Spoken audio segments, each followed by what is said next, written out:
Welcome, ... Tonight, we journey far across time and geography to a city once called Byzantium, then Constantinople, and now Istanbul. But for our time together, it shall simply be the heart of the Byzantine Empire. As you settle in, perhaps you've dimmed the lights or tucked yourself under a soft blanket. I invite you to let go of the noise of the present. There is no rush here, only the quiet rhythm of history unfolding gently like the lapping of waves against the shores of the Bosporus. Imagine yourself stepping into the cool shadow of a marble arch just past dawn.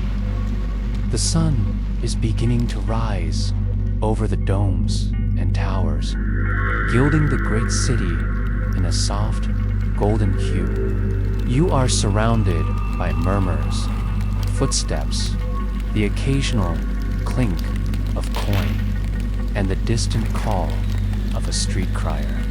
This is Constantinople, the crossroads of East and West, of sacred and secular and labor. But before you lose yourself in the grandeur of emperors and cathedrals, let us begin on the ground among the carts, the fish stalls, and the weary vendors. Because to truly understand Byzantium, we must start not with the elite,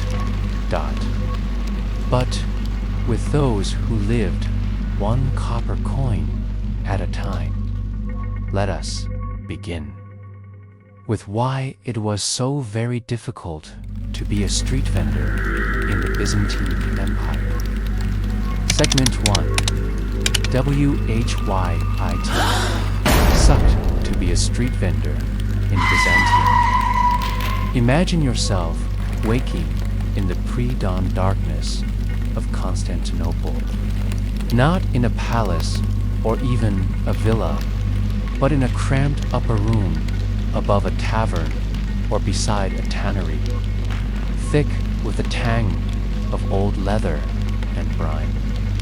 The air is damp, clinging faintly to your skin, and the wooden shutters groan as you open them to the morning chill.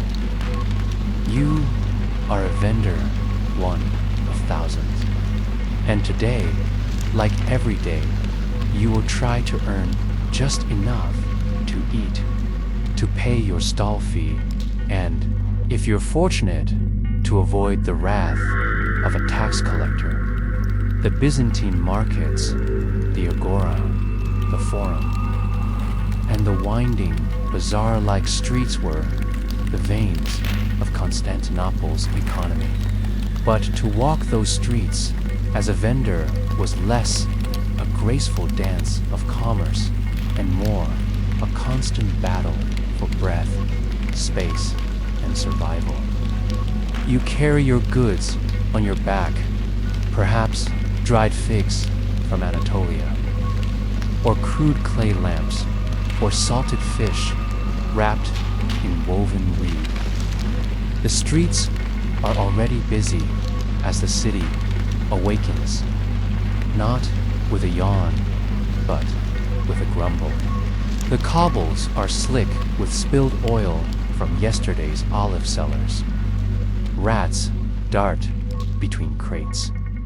And over it all rises a slow-growing cacophony, the droning of monks in early prayer, the clanging of a blacksmith reheating iron, and a shouted haggling of vendors desperate to sell before noon.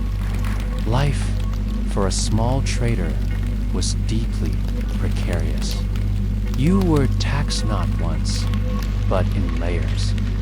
There was a market fee, a merchant's license, sometimes even a bribe to the local agoranomos, the official who patrolled the market to inspect scales and prices. Justice, if you could call it that, often leaned toward those who could afford a whispered exchange of coins. There was no guaranteed hitch. If you arrived late, your spot was gone. And if you angered a guild or sold a product that infringed on another's trade territory, you might find yourself reported or, worse, simply removed. Guilds or collegia wielded significant power. Bakers, butchers, and weavers had their own structures, pricing, agreements, and influence with the authorities. But if you were outside these systems, as many street vendors were, you were alone. No protection, no set prices, just your voice, your goods, and your ability to stand your ground. Food was perishable. Fish turned fast in the sun. Fruits bruised easily. And the people of Constantinople were shrewd. They expected quality, demanded fair weight, and, if displeased, they could become volatile. Vendors might be shouted down, accused of shortchanging, or worse mocked, if rumors of spoiled meat or tainted wine took hold. And yet, amid the struggle, there was a rhythm, a strange, almost hypnotic regularity to market life. The same voices each morning, the same rhythms of supply and demand, the steady footfall of women gathering herbs, of slaves fetching bread, of nobles gliding past in sandals that cost more than a month's earnings. For some, there was even pride family stalls passed down through generations.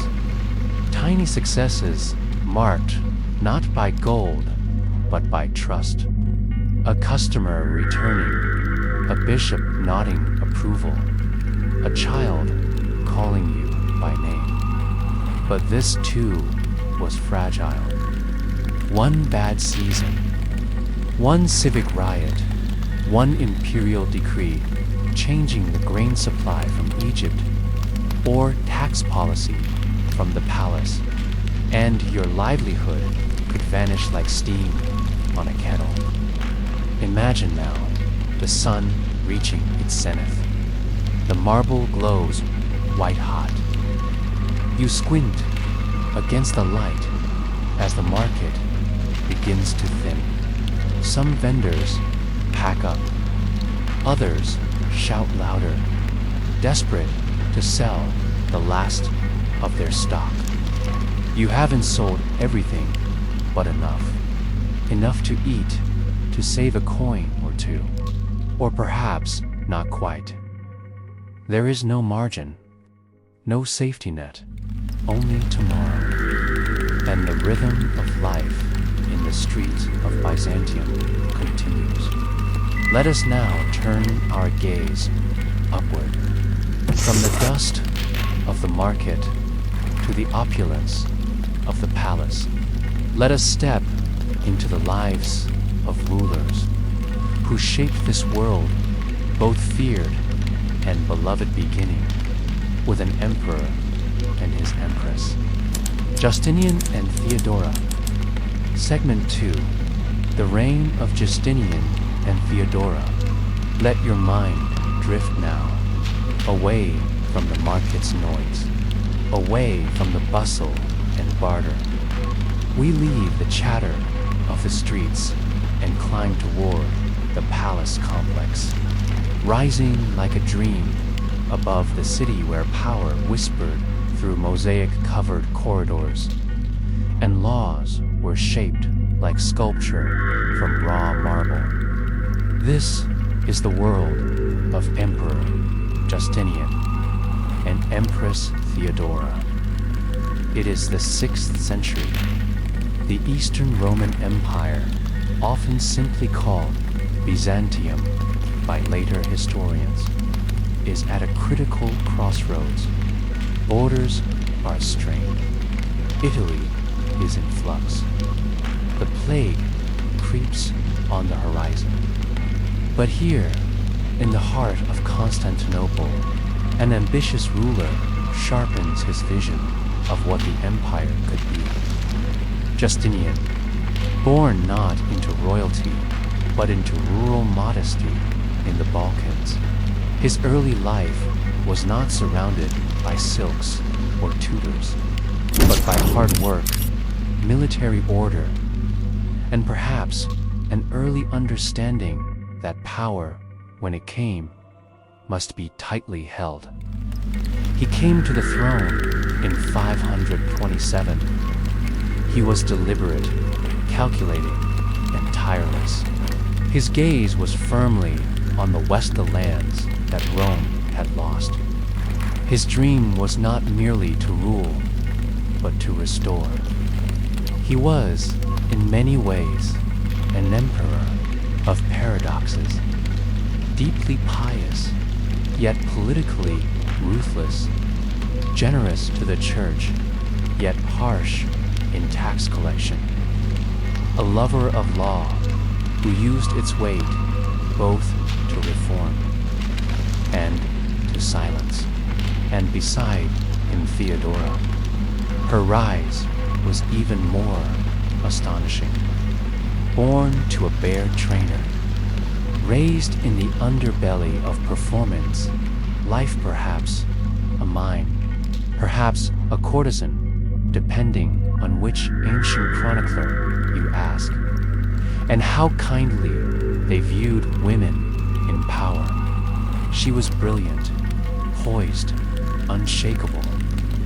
To the traditional elite, her presence at court was scandalous. Yet to Justinian, she was irreplaceable. He did not merely tolerate her counsel, he cherished it. Together, they formed an unprecedented political union. Theodora was not a silent consort. She spoke in council, negotiated with foreign dignitaries, and shaped imperial policies when it came to women's rights.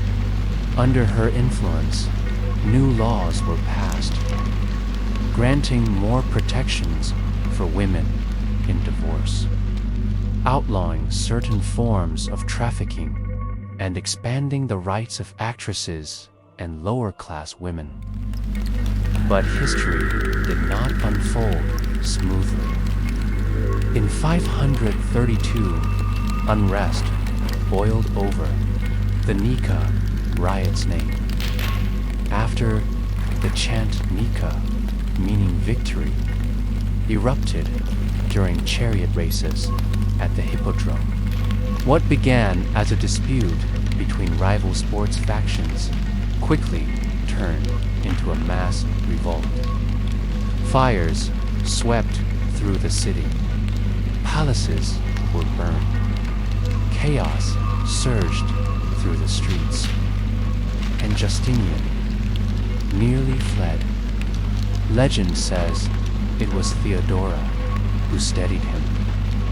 In words preserved, though likely stylized, she is said to have remarked, "Royalty is a fine burial shroud." In other words, better to die an emperor than live in cowardice. Her resolve prevailed. Troops were summoned.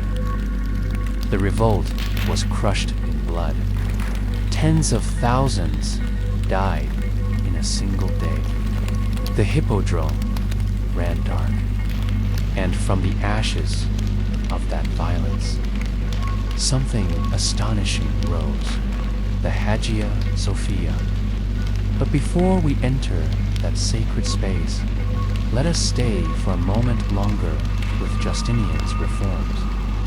He was not only a conqueror or a builder, but a codifier under his reign. An immense project began.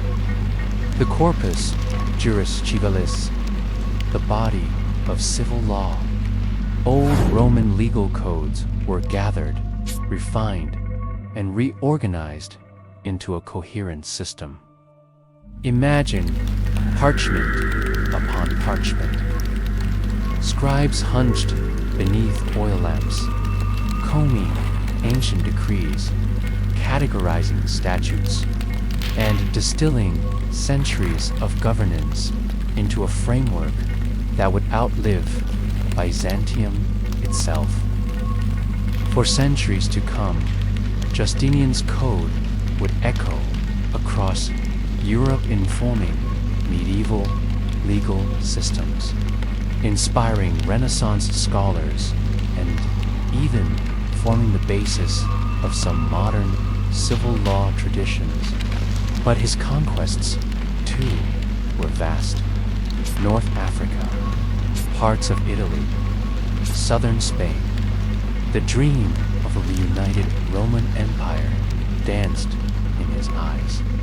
Yet it came at great costs, financially, militarily, and demographically. Plague would arrive. The so-called plague of Justinian, one of history's early pandemics, spread across the empire in waves. Whole cities fell silent. Populations collapsed. Laborers disappeared. Even Justinian fell ill, though he recovered. In the final years of his reign, the empire was thinner, stretched like worn fabric. His treasury was drained. His wars had won glory but left wounds. Theodora died in 548. Justinian, heartbroken, ruled alone until his own death in 565. And yet, their legacy endured, in stone, in law, in legend. It is said Justinian wept when he entered the completed Hagia Sophia for the first time. Beneath its vast dome, flooded with golden light, he is reported to have whispered, "Solomon, I have surpassed thee," whether true or not. The story holds, and now, let us leave the halls of rulers and step into that space of holy grandeur. Let us enter the Hagia Sophia. Segment 3. The Hagia Sophia and hidden religious symbols we enter now. Not with fanfare, but in silence. Imagine yourself approaching the Hagia Sophia not as a modern tourist with camera and guidebook, but as a weary traveler, a pilgrim perhaps, or a curious citizen drawn by the gentle pull of incense and awe. Its dome rises like a celestial body above the city, resting not on visible supports, but suspended as the people said by the very will of God. The sun glints off gilded mosaics that shimmer like morning dew caught in candlelight. You pass under its arches, and the hush descends. The air inside is cool, still heavy with centuries of prayer. A mingling of wax, myrrh, and faint dust stirs with every footstep. This was the soul of Constantinople. The Hagia Sophia, meaning holy wisdom, was not Justinian's first attempt. 2 earlier churches on this site had burned during earlier riots. What stands now is a masterwork of engineering.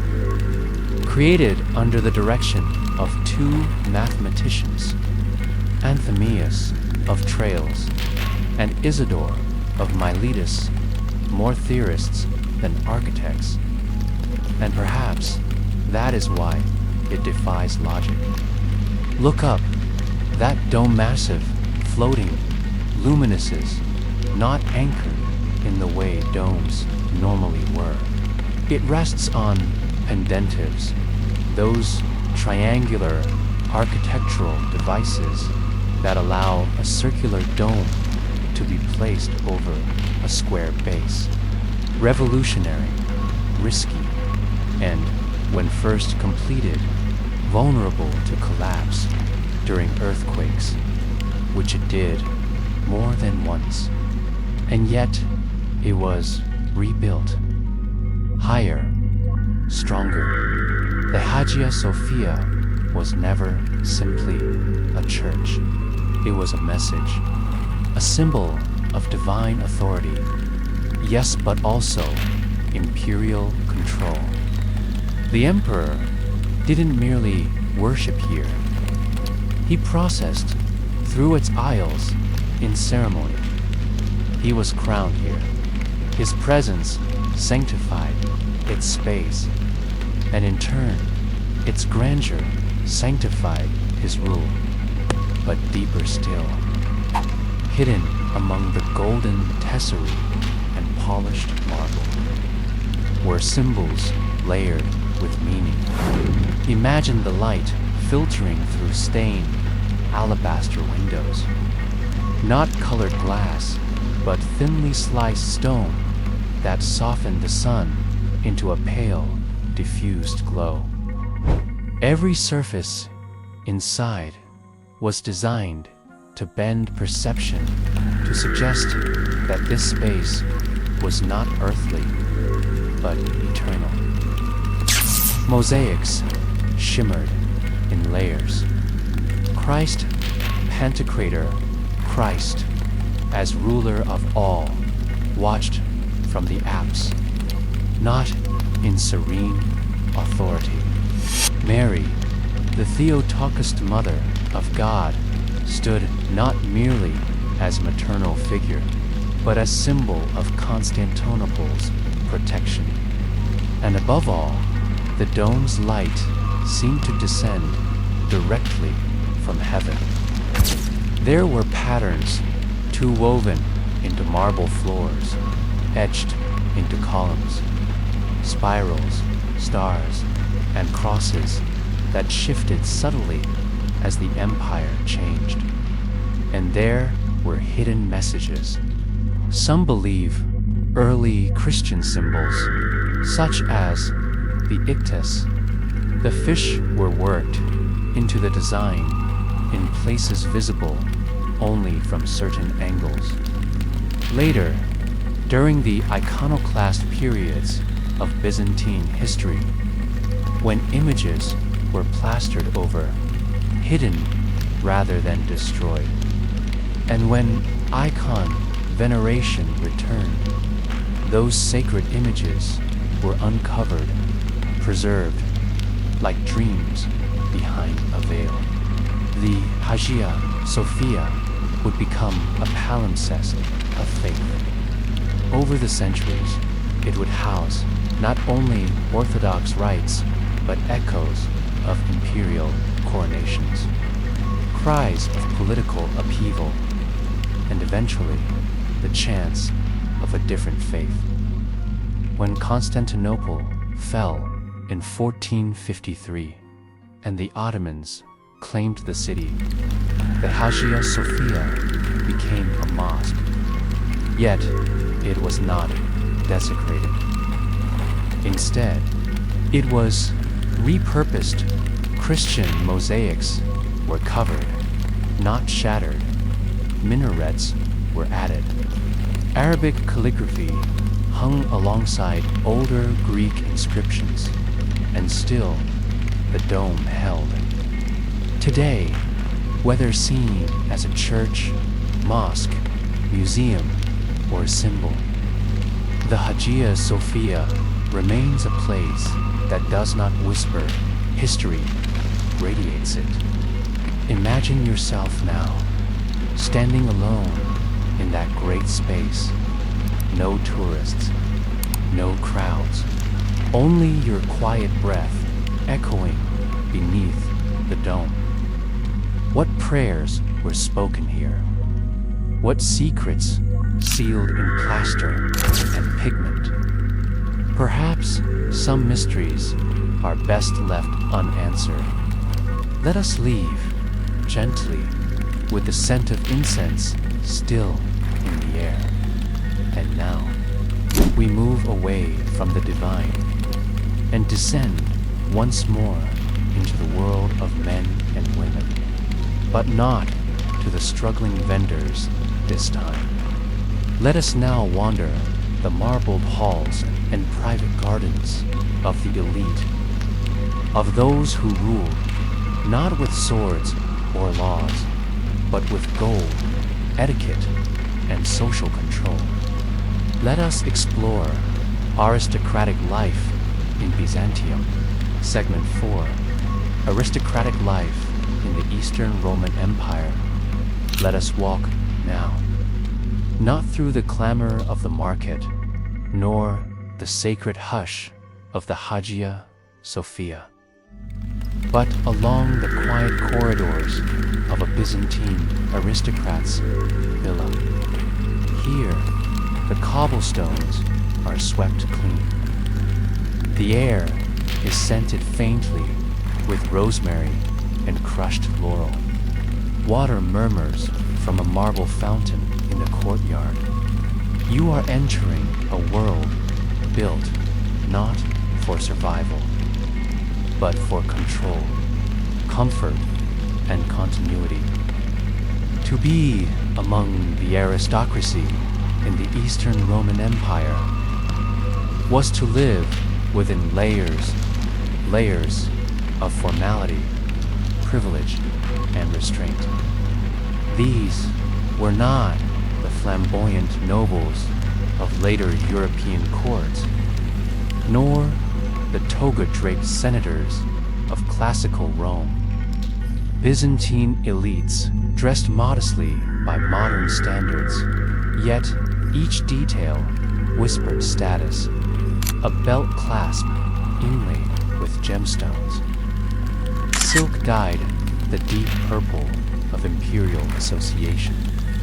Shoes stitched with golden thread. Every element declared one's place in the complex hierarchy of courtly life. Imagine waking in one of their homes. The rooms are cool, shielded from the sun by heavy woven curtains. The floors are of marble or polished mosaic. A servant has laid out your garments' tunics of fine linen, perhaps a cloak lined with fur if the morning air bites. There is no bustle, no urgency. Life here moves like slow music, measured and deliberate. Your breakfast is simple but refined. Warm bread soaked in honey, olives from a family estate, water mixed with a touch of vinegar and herbs to aid digestion. No feasting yet. That comes later, if at all. You read or are read to. Byzantine aristocrats valued education not only as status, but as a cultural obligation. They recited Homer, wrote letters in ornate Greek, studied scripture, logic, law. A cultivated mind was as essential as a cultivated estate. Many owned scrolls or codices bound in leather, often copied by hand in monastic scriptoria. These were not merely text, they were possessions, tokens of intellectual wealth. But Even in their leisure, the elite were never entirely free. They lived under the long shadow of imperial politics, where a single rumor could spell exile. Or worse, the Byzantine court was a theater of etiquette. Every bow, every phrase, every seating arrangement at a banquet mattered. Missteps were noted.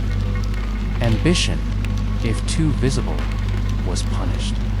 Flattery was currency, and caution a way of life. Even religious devotion, while sincere, was filtered through this aristocratic lens.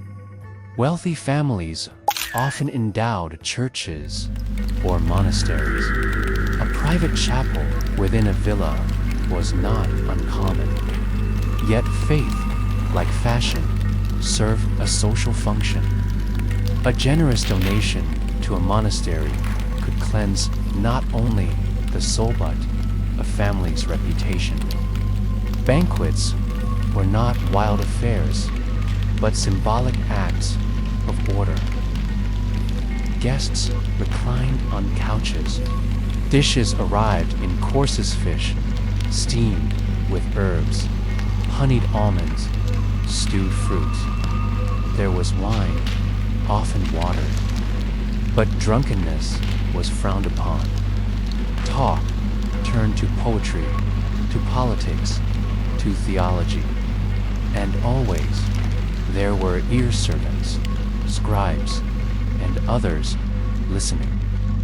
Behind the serenity, there was pressure to maintain property, to arrange suitable marriages, to secure positions for younger sons within the civil or ecclesiastical bureaucracy.